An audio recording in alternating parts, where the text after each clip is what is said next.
Right now, as you are watching this video, there are 83 gigawatts of power generation capacity scheduled to be permanently shut down across the United States in the next 5 years, and only a fraction of that capacity has confirmed replacements coming online in time. 83 gigawatts is enough electricity to power approximately 65 million American homes, and the organization responsible for monitoring the reliability of the entire North American power grid, the North American Electric Reliability Corporation, just issued the most alarming assessment it has published in its 56-year history. Their Director of Reliability Assessment, John Moura, said on the record that the 10-year summer peak demand forecast has grown by 69% compared to what was projected just 1 year ago.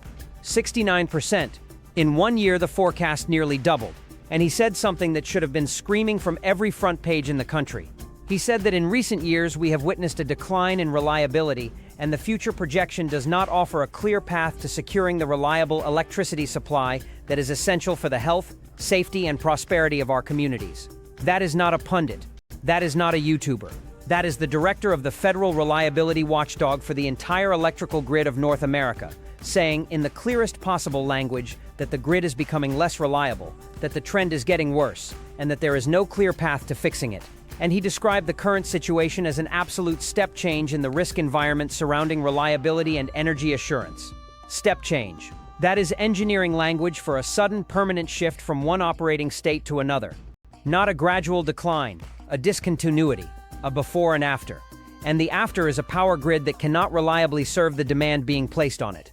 And this summer might be the moment that Americans discover what that means in their own homes, in their own kitchens, in their own hospitals, in their own cities, when the air conditioning goes off and does not come back on. 300 million Americans could face power outages by 2028, and national outages have surged 150% since 2015.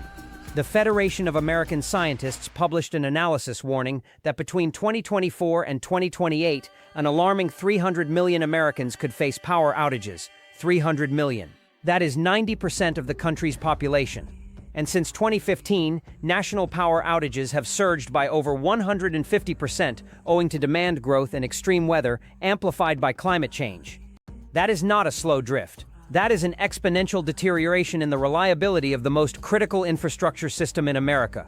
Without electricity, nothing else works. Not the water supply, because pumps run on electricity. Not the sewage system, because lift stations run on electricity. Not the hospitals, which have backup generators that last 24 to 72 hours depending on fuel supply, and then stop. Not the gas stations, because the pumps run on electricity, and without electricity you cannot pump gasoline, even if the underground tank is full. Not the banking system, because ATMs, card readers, and point-of-sale terminals all require electricity. Not the food supply, because grocery stores operate on refrigeration, and refrigeration requires electricity, and 72 hours of food on the shelf becomes 4 hours of food on the shelf without cooling before it begins to spoil. Not the communication system, because cell towers have battery backups that last 4 to 8 hours, and then go dark. And the 9 states that experienced rolling blackouts last December demonstrated exactly how quickly the system fails when demand exceeds supply. 9 states, rolling blackouts. In December, not in August. Not during a record heat wave, in a winter storm. And NERC explicitly warned that winter seasons are now replacing summer as the higher risk periods because of generator performance and fuel supply issues. The grid is vulnerable in summer from heat. It is vulnerable in winter from cold. And the margin between adequate supply and shortage has narrowed to the point where a single unexpected event, a heat wave that lasts 3 days longer than forecast, a cold snap that freezes natural gas pipelines, a wildfire that takes out a major transmission line, can tip an entire region from stable operation into emergency load shedding, which is the technical term for turning off your electricity to prevent the grid from collapsing entirely. Data centers are devouring your electricity, and nobody asked your permission. NERC's January 2026 long-term reliability assessment identified the single largest driver of the unprecedented demand surge. New data centers for artificial intelligence and the digital economy account for most of the projected increase in North American electricity demand over the next 10 years. Most, not some, not a significant portion. Most, the AI boom that is being celebrated on Wall Street and in Silicon Valley is physically consuming the electricity that was supposed to power your home, your hospital, and your city. A single large data center consumes as much electricity as 50,000 to 80,000 American homes. And hundreds of these facilities are being built or planned across the country.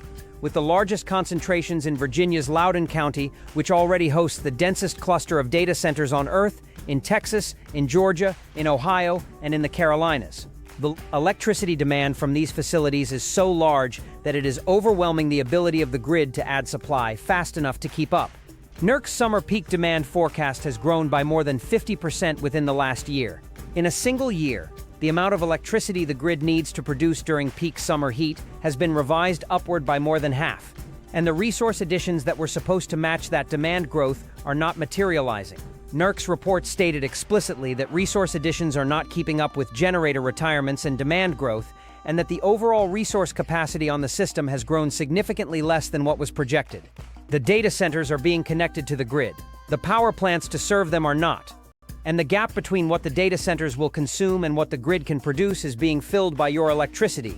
The megawatt that goes to cool a server farm in Loudoun County is a megawatt that is not available to cool your home in Richmond during a heat wave.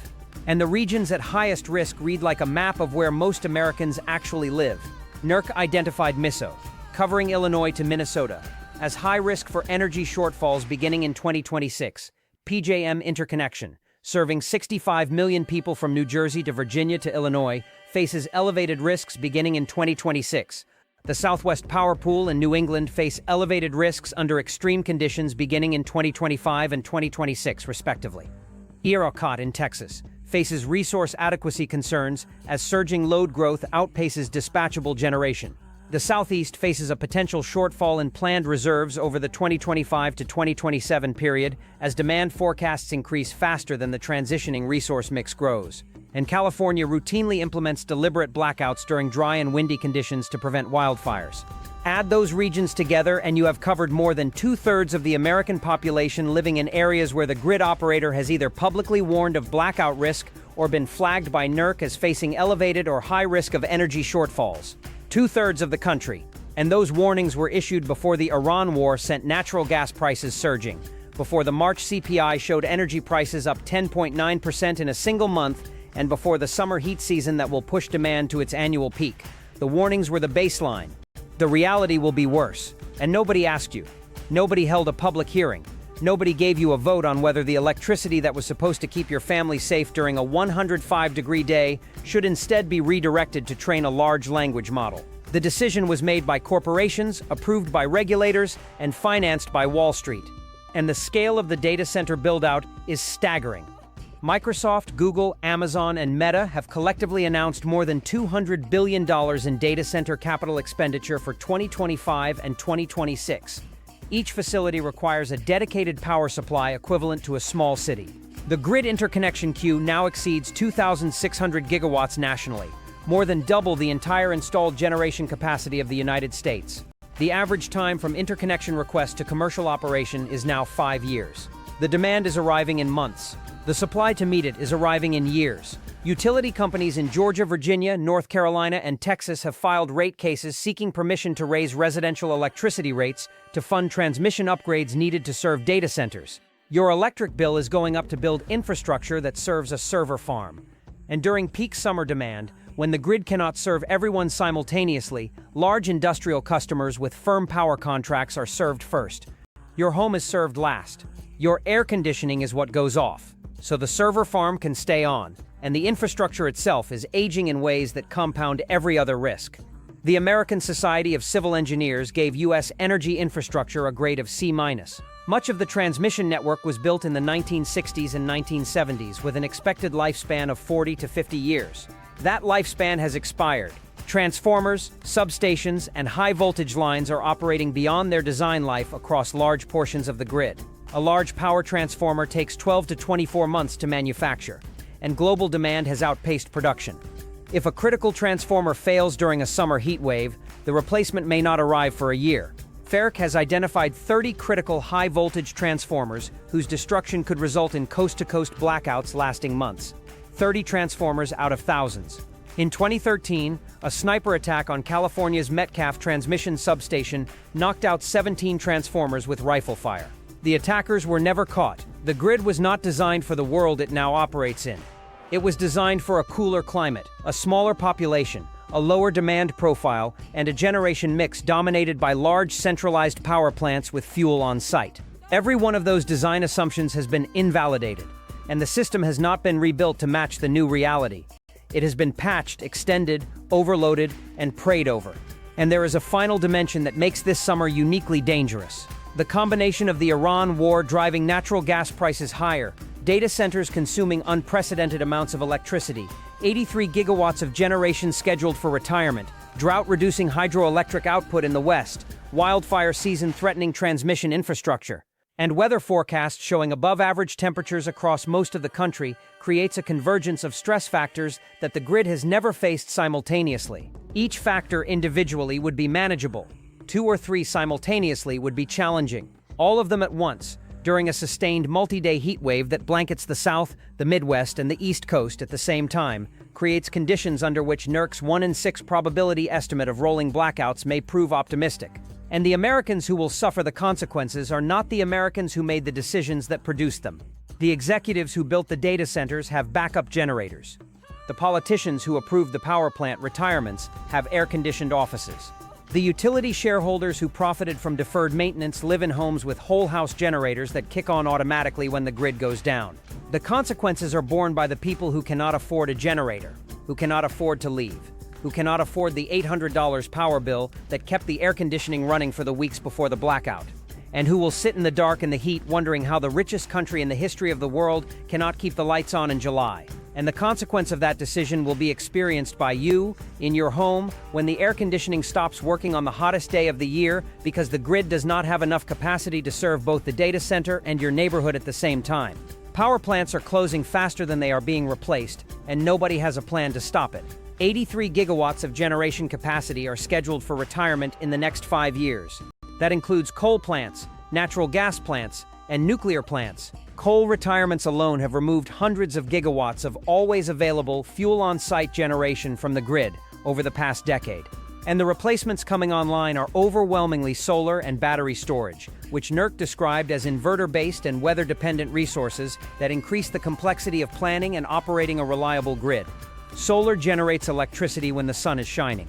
It does not generate electricity at 8 p.m. when families come home from work, turn on the air conditioning, cook dinner, do laundry, charge their electric vehicles, and push residential demand to its daily peak. That evening peak, which in summer can be the highest demand period of the day, coincides precisely with the period when solar production is dropping to zero. Battery storage is supposed to bridge the gap, but the batteries deployed so far provide only 2 to 4 hours of storage at scale. A heat wave that lasts 5 days does not produce a 4-hour gap. It produces a 120-hour sustained high-demand event that batteries cannot bridge and solar cannot serve during the evening hours. And the fossil fuel plants that were designed to run for exactly these sustained peak events are the ones being retired. NERC warned that fossil fuel plants may retire in the next 5 years, reducing the amount of generation that has fuel on site and impacting the system's ability to respond to spikes in demand. Fuel on site means the power plant has its fuel supply physically present at the facility, ready to burn. Coal plants have coal piles. Nuclear plants have fuel rods. These plants can operate for weeks without any external supply. Natural gas plants depend on pipelines, and pipelines can freeze, rupture, or lose pressure during the exact extreme weather events that drive peak demand. The Texas grid nearly collapsed in February 2021 because natural gas pipelines froze and the gas-fired power plants that were supposed to provide backup generation could not get fuel. ERCOT, the Texas grid operator, came within 4 minutes and 37 seconds of a total grid collapse that engineers estimated would have taken weeks or months to restore. 4 minutes. Between Texas and a grid failure that would have left 30 million people without power, without water, without heat, without communication, without fuel, for weeks. And the conditions that produced that near miss have not been fixed. ERCOT still operates as an isolated grid that cannot import significant emergency power from neighboring states. And NERC's assessment stated that surging load growth in Texas is driving resource adequacy concerns as the share of dispatchable resources in the mix struggles to keep pace. And the problem is not limited to Texas.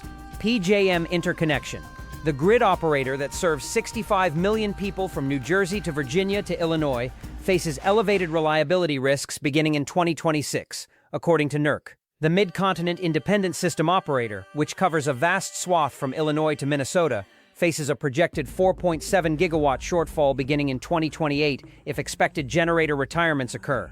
That shortfall means MISO will not have enough generation capacity to meet peak demand during extreme conditions. And MISO has already told residents to expect temporary controlled outages during peak summer periods. Controlled outages means someone at a control center decides which neighborhoods lose power and for how long. They turn off your block to keep the hospital running. They turn off your neighborhood to keep the water treatment plant operating. They turn off your subdivision to prevent the entire grid from cascading into a total blackout that would take days or weeks to restore. And the decisions about who loses power and who keeps it are not made democratically. They are made by grid operators under emergency conditions using protocols that prioritize critical infrastructure over residential customers. Your home is not critical infrastructure. Your home is the load that is sacrificed. And if you are a 78-year-old diabetic who needs refrigerated insulin, or a 65-year-old on a CPAP machine, or a 4-year-old with asthma who needs a nebulizer, your medical equipment does not have a special exemption from load shedding. When your block goes dark, your equipment goes dark with it. Iran war sent natural gas prices surging, and your electric bill is about to reflect a war you never voted for. Natural gas generates approximately 43% of all electricity in the United States. It is the single largest fuel source for American power generation. And the Iran war that began on February 28th disrupted global natural gas markets alongside oil markets, because the Strait of Hormuz carries not just 20% of the world's oil trade, but also a significant portion of global liquefied natural gas shipments. Natural gas prices in the United States spiked in March and remain elevated above pre-war levels. And because natural gas is the marginal fuel in most electricity markets, meaning it sets the price for the last megawatt of generation needed to meet demand, higher natural gas prices translate directly into higher electricity prices for every household and business connected to the grid. The average residential electricity bill in America was $156 per month before the war. The Urban Institute documented that residential electricity costs have increased faster than earnings, with customers paying about $40 more per month in December 2025 than they paid in December 2017. And the war-driven natural gas price increase is now layering on top of that existing increase. The electricity bill you receive in June, July, and August will reflect the natural gas price increase from the war, the increased demand from summer heat, and the structural cost of grid upgrades that utilities are passing through to ratepayers. And the households that are already choosing between car payments and electricity in Alabama, where power bills reach $800 to $900 per month during peak summer, will face bills that are even higher this year. And 4 million American households had their electricity disconnected for non-payment in 2023, according to the National Energy Assistance Directors Association. 4 million homes. Lights off, refrigerators off, air conditioning off, medical equipment off. In a country where summer temperatures in the South regularly exceed 100 degrees and where heat is the #1 weather-related killer in the United States, more deadly than hurricanes, tornadoes, and floods combined, every American who loses electricity during a sustained heat wave is at risk of heat stroke, dehydration, organ damage, and death. And the people most at risk are the people least able to pay the bills that keep the air conditioning running: the elderly, the disabled, the chronically ill, and the families with young children who are already stretching every dollar to cover food and rent and insurance and gasoline and medical costs and childcare in an economy that demands more from them every month, while offering them less. And there is one more dimension of the Iran war's impact on the grid that almost no American has heard discussed. The war damaged LNG export facilities in the Persian Gulf that were contracted to supply natural gas to European and Asian buyers. When those buyers lose their contracted supply, they bid on alternative LNG cargoes from the global spot market, including cargoes that would otherwise have supplied American power plants. Global competition for natural gas drives up the price domestically, even though the United States is the world's largest natural gas producer. American natural gas producers can sell their gas to foreign buyers through LNG export terminals at prices that are higher than what domestic utilities are willing to pay. And every cubic foot of natural gas that is exported is a cubic foot that is not available to generate electricity for American homes. The United States is simultaneously the world's largest natural gas producer and a country whose electric grid is threatened by natural gas shortages because the producers have an economic incentive to sell the gas overseas at higher prices. The free market is working exactly as designed, and the design does not prioritize keeping your lights on. It prioritizes profit maximization for the producer. And the regulator that was supposed to balance those interests, the Federal Energy Regulatory Commission, has not imposed export restrictions or domestic supply mandates because doing so would be politically untenable in an administration that has prioritized energy exports as a geopolitical tool. Your electricity is competing with European and Asian buyers for the same gas, and the highest bidder wins. And you are not the highest bidder. Wildfires and extreme heat are attacking the grid from both sides, and the infrastructure is literally falling apart. NERC's summer reliability assessment identified multiple compounding threats that converge during extreme summer conditions. Above-average seasonal temperatures increase demand while simultaneously reducing supply. Power plants experience higher rates of forced outages during extreme heat because the equipment itself is stressed by the temperature. Cooling water for thermal power plants becomes warmer, reducing the efficiency of the generation process. Transmission lines lose carrying capacity in extreme heat because the wires expand and sag, and operators must reduce the power flowing through them to prevent the lines from drooping into vegetation and sparking fires. And wildfires, which are becoming more frequent and more severe as drought conditions persist across the American West, directly threaten the transmission network.